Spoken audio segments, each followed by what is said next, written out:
We saw a lot of flash forwards at the end of season two. My brother and my cousin-in-law were on a plane, looks like to Vietnam, so I'm curious about that. My sister was comforting my brother-in-law in bed, who looked like he was suffering from some depression that his parents had hinted at in the past before.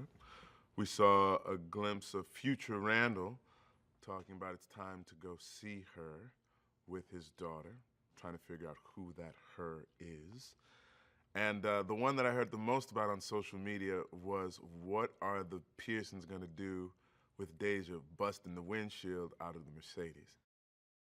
We're going to answer a lot of those questions. We're going to sort of chart the trajectory of Zoe and Kevin's relationship, which is really interesting.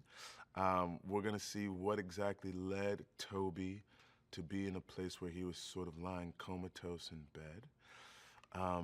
At some point in time in the season, I can tell you that the her that is addressed in the future will be illuminated, probably somewhere around the midway point. And then I'm sure Dan will introduce a whole new mystery for people to play around with. And now we're also dealing with where the Pearson family, myself and Beth, are with Deja. Will she become a part of our family? Will she not be a part of our family? But that gets answered fairly soon as well. You deal with Jack and Rebecca before kids. And even like, so there's the Moonshadow episode where they first met, where Jack was, planning this ill-fated heist that he thankfully did not follow through with. And so we'll pick up from that same night and to see how that courtship originally began, which is really cool. And then we'll go even further back into Jack's past, dealing with his time in Vietnam, which is also very, very interesting, something that he doesn't talk about at all, that will slowly be uncovered throughout the course of season 3. It'll be about finding out more about the other members of our family and how they came to be with us. So Toby, Beth, Miguel, and then Jack and Rebecca back in the day. In the beginning, I didn't know him, but I loved his talent.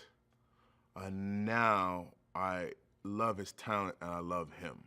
He's a good person. And then I see what he's doing with these first 3 scripts of this season. It's like he doesn't want to rest on his laurels. He doesn't want to rest on the reputation of the show. He's constantly trying to find ways to outdo himself. He refers to this season as our most ambitious. And there is a scope to it that looms large, like the time elements. There's several different periods that we're going to be visiting with frequency. And it's the kind of television that I appreciate, in that you're not supposed to do your laundry during this.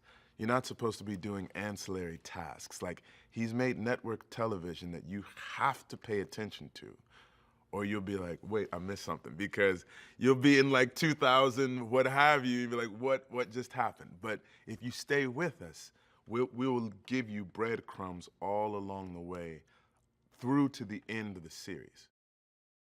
Randall gets a chance to kind of do everything. He is someone who battles with this idea of being perfect. He's someone who battles with this idea of where exactly does he fit? For the longest time, debating on whether or not to find his biological father, wondering what those feelings would be upon meeting him, being surprised that what he wanted was just connection to someone who he felt should be connected to him. But the heart of the man is so pure. Like, playing Randall makes me a better person. The journey of Jack, like last year, I think was absolutely tremendous. I thought his work was tremendous. I mean, I still get goosebumps, like seeing him like get his family out of that fire. Like, it kind of takes my breath away. I love my whole cast. Like, it is a sick love fest. It's like, you guys really don't like each other that much. And it's like, no, man, we do. Like, we really do.